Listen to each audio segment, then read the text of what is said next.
Hello students, आप सब कैसे हो गए? अच्छे ही हो गए। लॉकडाउन में तैयारी चल रहा होगा, घर में ही बैठ कर के सब कोई पढ़ाई कर रहे हो। अभी बहुत सारा वीडियो मैंने बताया बहुत से बच्चे को, 12th क्लास के बच्चे को, या जो प्रिपरेशन कर रहे हैं जेईई मेंस और नीट के लिए, उनके लिए भी मैंने वीडियो दिया था। बहुत से बच्चे हमें बताएं, लोग क्लास के भी बच्चे बताएं, और जो नहीं भी पढ़ रहे हैं उन लोग का भी मकसद आया कि सर आप जेईई एडवांस के बारे में कुछ बताएं। मेंस के बारे में तो बहुत सा वीडियो दिए हैं, मेंस के बारे में पढ़ाए भी, मटेरियल दिए हैं, पढ़ाएं, लेकिन थोड़ा एडवांस के बारे में बताएं। तो देखो, जेईई एडवांस का जो एग्जाम होगा उसका तैयारी तो आप लोग कर ही रहे हैं। क्लास में भी सबसे पहले बिगनर्स के लिए तो एनसीईआरटी एससी वर्मा बनाए होंगे, लेकिन देखिए एससी वर्मा और एनसीईआरटी से जेईई एडवांस की तैयारी पूर्ण रूप से नहीं हो पाएगी, क्योंकि एडवांस का क्वेश्चन थोड़ा हाई लेवल का होता है। मेंस तक चलता है, एनसीईआरटी और एससी वर्मा अच्छा से बना लिए हैं, लेकिन एडवांस के लिए थोड़ा और पढ़ना होगा। उसके लिए आपको फिजिक्स में एक बहुत फेमस बुक है, आई एरोडोफ। तो जो सीरियस बच्चे होते हैं वो एरोडोफ के प्रॉब्लम को बनाते हैं। एरोडोफ का प्रॉब्लम से क्या होता है कि एक तरह से कह सकते हैं कि दिमाग खुलता है, सोचने की क्षमता को बहुत ज्यादा बढ़ाता है, बहुत ज्यादा सोचने की क्षमता, उस क्वेश्चन में बहुत ज्यादा थिंकिंग रहता है। और मैंने बहुत सारे क्वेश्चन को देखा है, अभी हम कुछ क्वेश्चन को भी डिस्कस करेंगे जो एरोडोफ की बुक से क्वेश्चन को डायरेक्ट आईआईटी के एग्जाम में डाला गया है, जेईई के एडवांस के क्वेश्चन में है। जैसे पिछले साल का एक क्वेश्चन मैंने देखा कि एरोडोफ का एक क्वेश्चन है, क्वेश्चन नंबर 3.41 है, जो कि डायरेक्ट डाला गया है तुम्हारा जेईई एडवांस का क्वेश्चन में आया है। ऐसे बहुत सारे क्वेश्चन मैंने देखा है कि डायरेक्ट उसको डाल दिया गया है। इसलिए जो सीरियस स्टूडेंट है, सीरियसली तैयारी कर रहे हैं जेईई एडवांस का, उनको मैं सलाह देता हूं कि एरोडोफ का भी क्वेश्चन को बनाओ, एरोडोफ का क्वेश्चन को उसको देखो।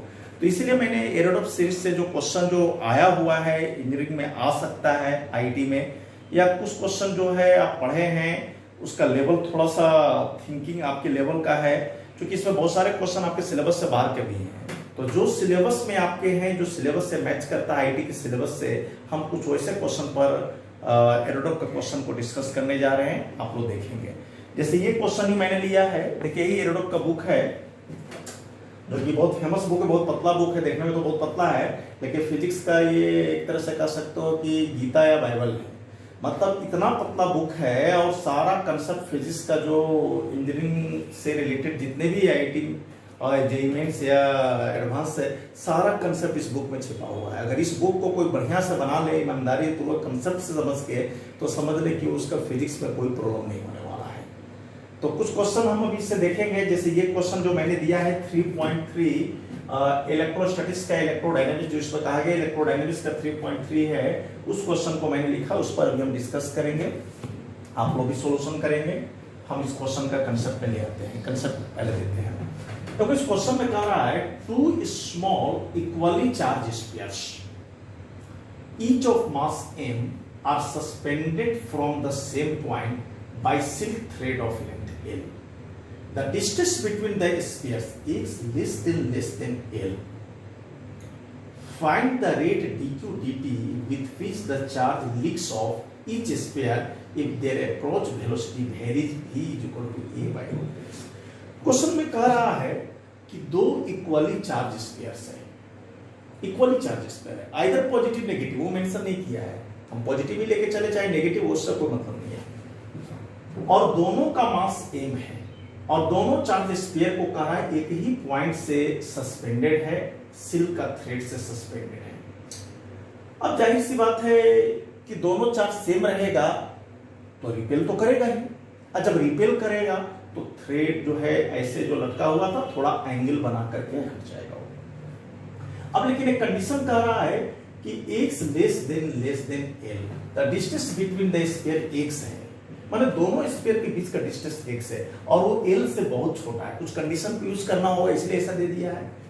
फिर आगे कह रहा है क्वेश्चन में कि find the rate dq dt क्या है? Rate of flow of charge with which the charge leaks off each sphere. किसी कारणवश कह रहा है कि चार्ज जो स्फीयर से लीक कर जाता है, लीक कर गया, चार्ज निकल गया किसी कारणवश, तो कह रहा है कि अगर चार्ज लीक कर गया तो उसका अप्रोच वेलोसिटी जो है वो इस तरह से वेरीज कर रहा है a/√x।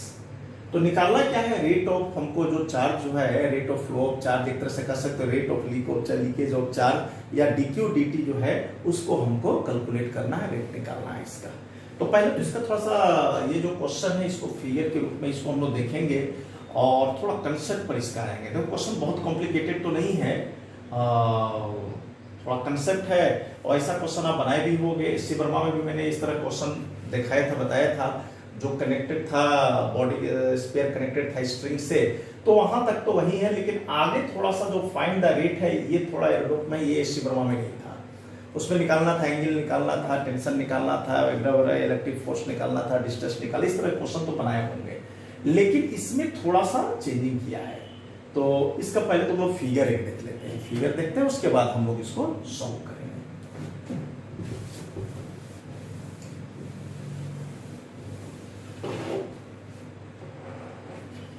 क्वेश्चन नोट कर लिए होंगे आप, तो इसका एक फिगर हम बना देते हैं, पहले यहीं पर बना देते हैं फिगर।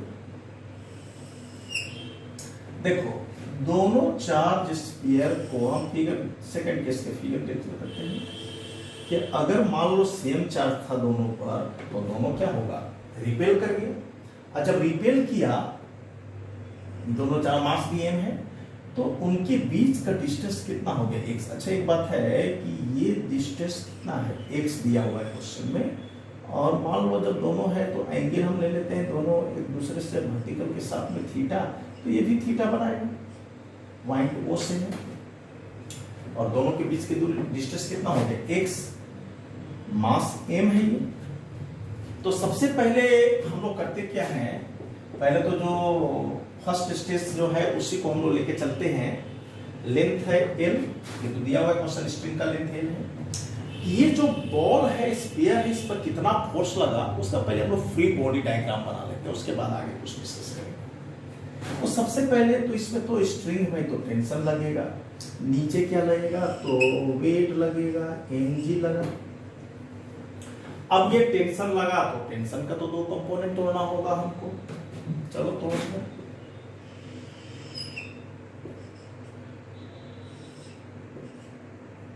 ये थीटा तो t cos थीटा, इधर क्या हो जाएगा, t sin थीटा। यहां तक तो कोई दिक्कत नहीं होगा, चार्ज दोनों का q है तो इसका भी q है। चलो अब देखो, चूंकि दोनों चार्ज सिमिलर है, ये भी q है, ये भी q है, तो दोनों स्ट्रिंग सेम रहेंगे यहाँ।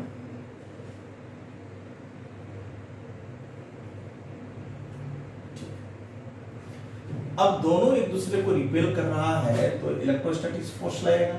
तो सपोज दैट इधर ये इस पर फोर्स लगाया तो इलेक्ट्रिक फोर्स का डायरेक्शन इधर होगा, इस पर इसके कारण लेंगे तो उधर हो जाएगा, तो ये F इलेक्ट्रिक होगा।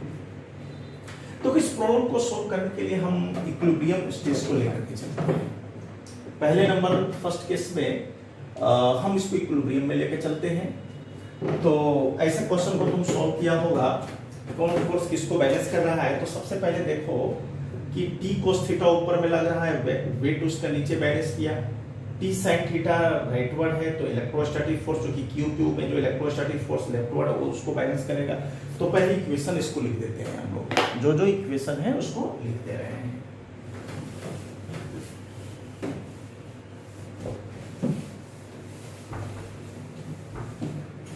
तो जो फोर्स जिसको बैलेंस कर रहा है उसको लिखते हैं। तो हमने देखा t sin theta is equal to क्या होगा, electric force F, and t cos theta is equal to क्या होगा, mg। दोनों को डिवाइड कर दो 1/2, तो tan theta is equal to F/mg। ऐसा तो रिलेशन तुम लोग बहुत पढ़े हो गए, क्वेश्चन ऐसा बनाए होंगे, 12 लेवल का भी क्वेश्चन में था, यहाँ तक तो कोई दिक्कत नहीं। अब आते हैं क्वेश्चन का लैंग्वेज पर, कुछ तो मैंने बता दिया। क्वेश्चन में लिखा था कि x less than l turn था। इसका मतलब x का जब वैल्यू है l से क्या है, बहुत छोटा है, ऐसा कंडीशन दे रहा है। तो अगर बहुत छोटा होगा तो इसका मतलब ये जो एंगल है वो भी तो छोटा होगा, वो भी बहुत छोटा है। तो हम लिख सकते हैं जब बहुत छोटा है, एंगल छोटा है, तो थीटा जब बहुत छोटा होगा तो tan थीटा किसके लगभग बराबर हो जाएगा? sin थीटा का, दोनों बराबर हो जाएगा। हम कह सकते हैं कि जब थीटा बहुत x लेस देन एल है तो एंगल भी छोटा हुआ, और वो एंगल जो होगा जो टेंजेंट है वो sin थीटा के भी लगभग बराबर हो सकता है। और इस फिगर के अनुसार sin थीटा बराबर क्या हो जाएगा? तो तुम लिख सकते हो sin थीटा क्या हो जाएगा? p by sin theta, p by h, x और लेंथ कितना है? l है ये, तो हम इसको लिख सकते हैं ना x बाई, देखो ये यहाँ तक कितना हो गया? x बाई 2 पूरा x था, तो ये x बाई 2 हुआ ना यहाँ तक, यहाँ से यहाँ तक पूरा ये जो डिस्टेंस है x है, तो यहाँ से जब ये ट्रायंगल का लेंगे तो ये कितना हो जाएगा? x बाई 2, तो और ये डिस्टेंस l है हमारा, तो लिख सकते हैं x बाई 2l। तो मैं लिख सकता हूँ x by 2l is equal to F E by mg। अब देखिए हम लोग यहाँ से एफी का वैल्यू पुट कर देते हैं। एफी का वैल्यू हमको मालूम है, तो एफी बराबर मालूम है 1/4 pi epsilon not Q square by X square. इस एफी का वैल्यू हम वहां पर पुट कर देंगे, क्योंकि ये वैल्यू तो इलेक्ट्रोस्टैटिक फोर्स है, कूलम्ब फोर्स है, तो कूलम्ब फोर्स का जो वैल्यू है वहां हम उसको यूज करके पुट कर देंगे।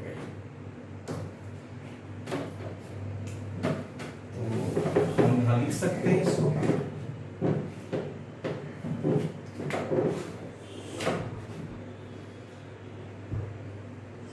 x by 12 is equal to F E के जगह लिख सकते हैं 1/4 pi epsilon not Q square by X square, और एम जी तो अपने जगह रहा है, इसमें तो कोई कंफ्यूजन नहीं होना चाहिए।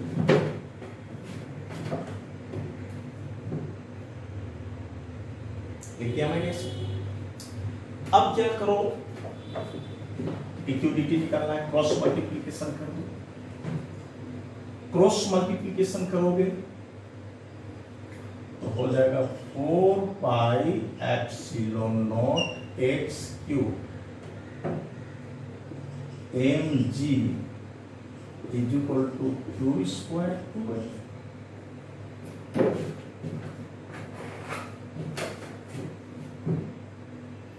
एफी ठीक है, 1/4 pi epsilon not Q square by mg ठीक है, x बाई 2 ठीक है। तो मैं क्यू स्क्वायर का वैल्यू लिख सकता हूँ 4 pi epsilon naught x Q mg divided by 2l।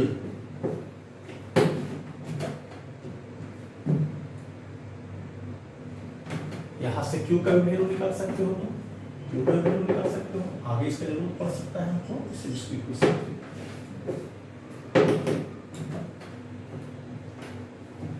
Note करो पहले।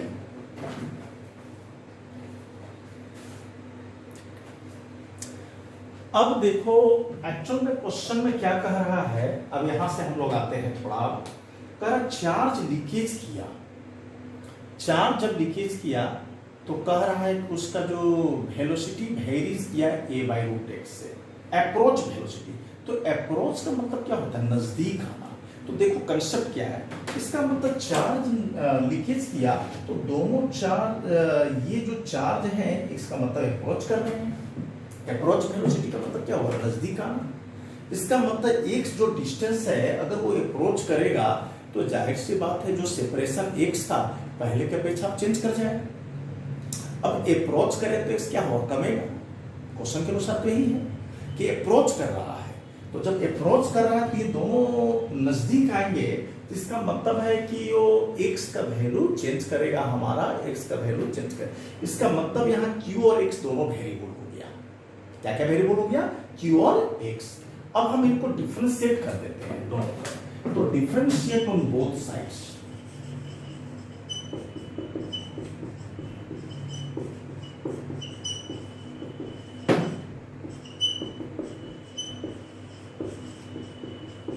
रिस्पेक्ट टू टी, तो डिफरेंशिएट कर देते हैं। टू क्यूब हो जाएगा, डी क्यूब डी टी हो जाएगा, इधर आ जाओ 4 pi epsilon naught M G by 12, यहाँ क्या हो जाएगा 3x स्क्वायर हो जाएगा, और x का क्या हो जाएगा dx dt। x क्यूब को डिफरेंशिएट किए t के रिस्पेक्ट में तो 3x स्क्वायर dx dt। अब हम आते हैं क्वेश्चन पर कि dx dt का मतलब तो वेलोसिटी हुआ, rate of change of displacement क्या होता है वेलोसिटी, तो dx dt हमारा यहाँ भी लिख सकते हैं ना, इसको dx dt को हम क्या लिख सकते हैं भी लिख सकते हैं। तो इधर हम जाके इसको करते हैं, आगे बढ़ते हैं।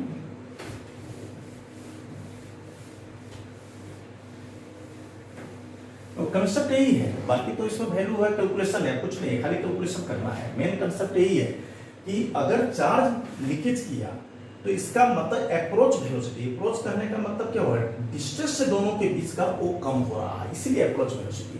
But dx dt is equal to question के अनुसार हम लोग लिख रहे हैं dx dt is equal to v, और इसका वैल्यू दिया था अभी हम लोग देखे थे a बाई रूट x दिया था। चलो तो वैल्यू पुट कर दो, 2q dq dt 4 pi epsilon not mg by 2l into 3x square, और dx dt की जगह क्या लिख सकते हैं a बाई रूट x। फिर इसको इधर ले जाओ तो तुम लिख सकते हो dq dt equal to 4 pi epsilon not mg, और ये 2q नीचे आ गया तो 4ql a by root x। देखो आंसर आ चुका है हमारा, सॉल्यूशन 90% है, खाली वैल्यू को पुट कर देना है। अब इसको आगे हम लोग ऐसे चल सकते हैं dq dt 4 pi epsilon not mg। अच्छे काम करो, 4 को काट भी सकते हो, काट दो x स्क्वायर, नीचे रूट x है तो ऊपर जाके x का पावर कितना हो जाएगा, x का power 2 minus 1 by 2 3 by 2 into a, चाहो तो 4 को कैंसिल कर, dq dt pi epsilon not mg 3 को ना कर दो, x का पावर 3 बाई 2 बाई QL। अब तो Q हम कहां से लेंगे, तो इक्वेशन 3 से Q का वैल्यू पुट कर दिए तो हमारा रिलेशन आ जाएगा, तो हम इक्वेशन 3 से Q का वैल्यू पुट कर देते हैं।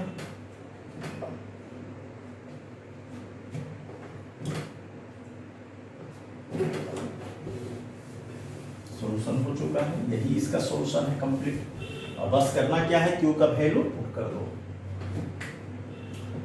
तो फ्रॉम क्वेश्चन नंबर 4 दे दो, तो putting the value from equation 3 Q is equal to लिख सकते हो ना 4 pi epsilon naught x cube mg 12 का पावर 1 बाई 2।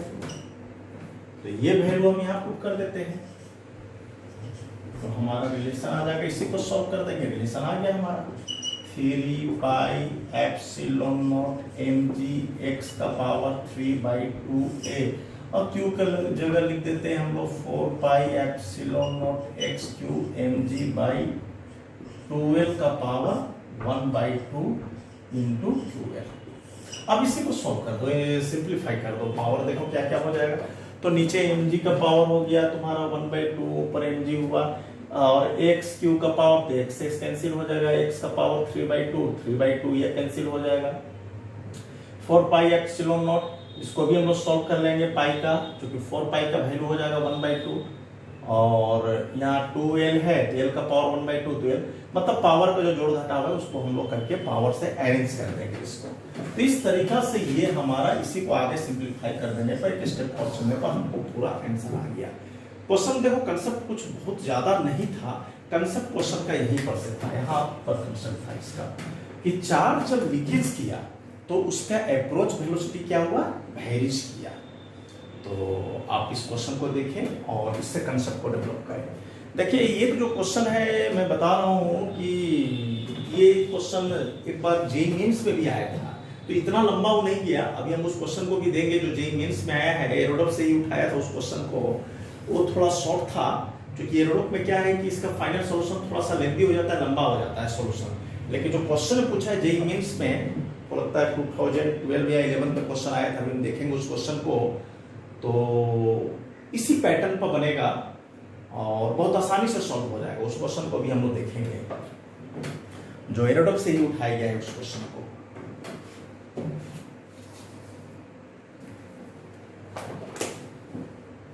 क्योंकि एरोडप का क्वेश्चन मेंस में भी दिया है, एडवांस में तो मैक्सिमम, लेकिन कुछ क्वेश्चन जैसे इस लेवल का क्वेश्चन मेंस में भी दिया है। हाँ 2011 में क्वेश्चन आया है, उस क्वेश्चन को भी हम लोग देखेंगे। 2011 में जेईई मेंस का जो क्वेश्चन है हमारा इसी कंसेप्ट पर बनेगा क्वेश्चन हो, और इस क्वेश्चन को जो बच्चे बना लेंगे तुरंत उस क्वेश्चन को बना लेंगे, कुछ नहीं उस क्वेश्चन में।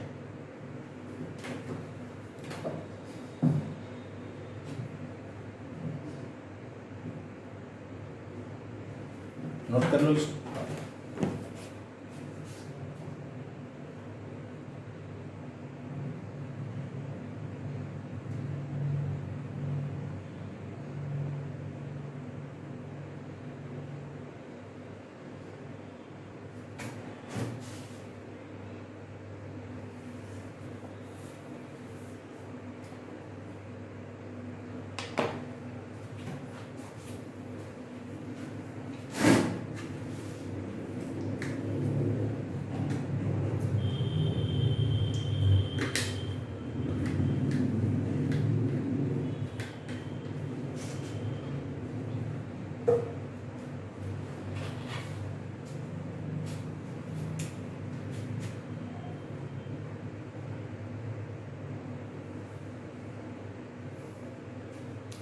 हाँ तो बच्चों उतार लिए होंगे इसको तुम लोग।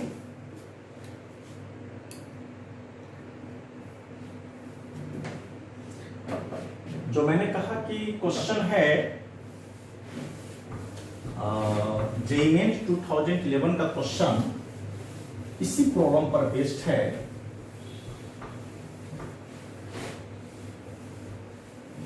इस क्वेश्चन को पहले मैं लिख देता हूं और आप देखेंगे इस क्वेश्चन को कितना अच्छा से जेईई मेंस वाले एरोडप से क्वेश्चन को डाला है। यही क्वेश्चन को two identical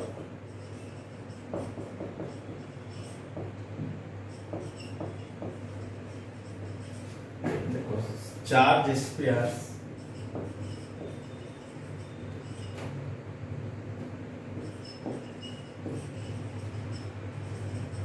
suspended from a common point by two massless strings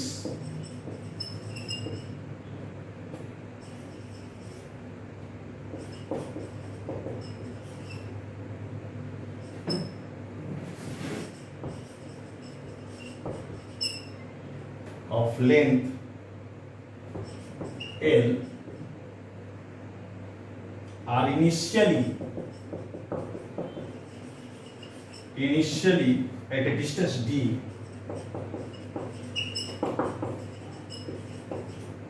condition देखो दिया है अच्छा D much less than L, वही है apart because of their mutual repulsion.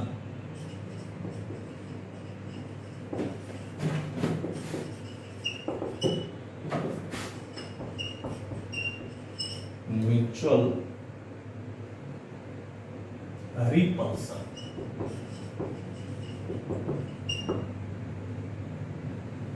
The charge begins, language भी लगभग वही है बाबू क्वेश्चन का। The charge begins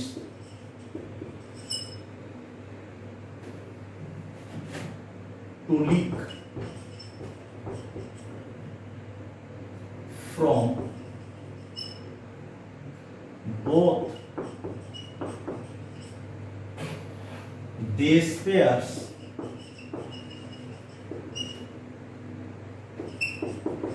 at a constant rate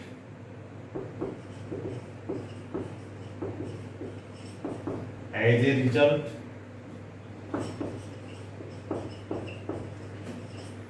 the charge approach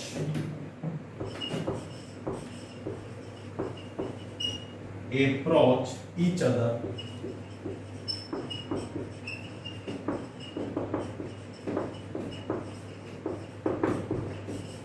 with a velocity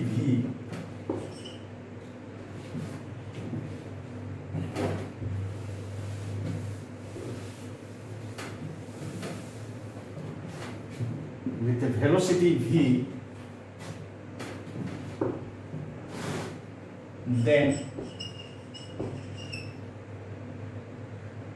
as a function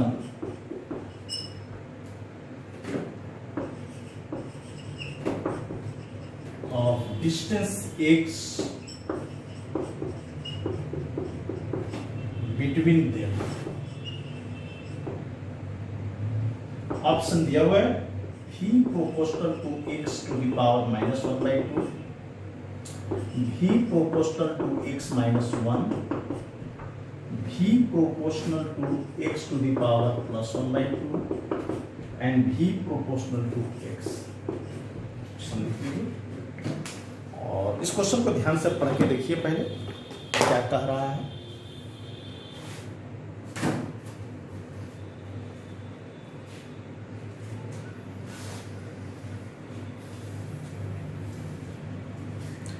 JEE का question है, JEE mains में question आया था ये, सिमिलर टू 2011 क्वेश्चन था ये, similar to I Irodov question number 3.3। तो जो एरोडॉप का क्वेश्चन तो उसको बनाए होंगे, उनके लिए तो बहुत आसान हो गया होगा, क्वेश्चन तुरंत बना लिए होंगे, समझ में आ गया होगा, कंसेप्ट क्लियर हो गया। और एक बात और है, ये क्वेश्चन एरोडॉप में भी है और रेसनिक हैलिडे क्रेन का एक बुक आती है, बहुत अच्छी बुक है वो भी, उसमें भी ये क्वेश्चन दिया हुआ है। तो उसको 3 पार्ट में दिया है अलग अलग करके, पहला कंडीशन को दिया है, फिर दूसरा तीसरा कंडीशन में जाकर के चार्ज लीकेज को लिया है। तो क्वेश्चन वहां भी है, इसलिए ऐसा क्वेश्चन जो होता है एवरग्रीन क्वेश्चन माना जाता है। जेईई मेंस में पूछा हो सकता है, आने वाला किसी नीट के एग्जाम में पूछ दे या और सब एग्जाम में भी पूछ सकता है।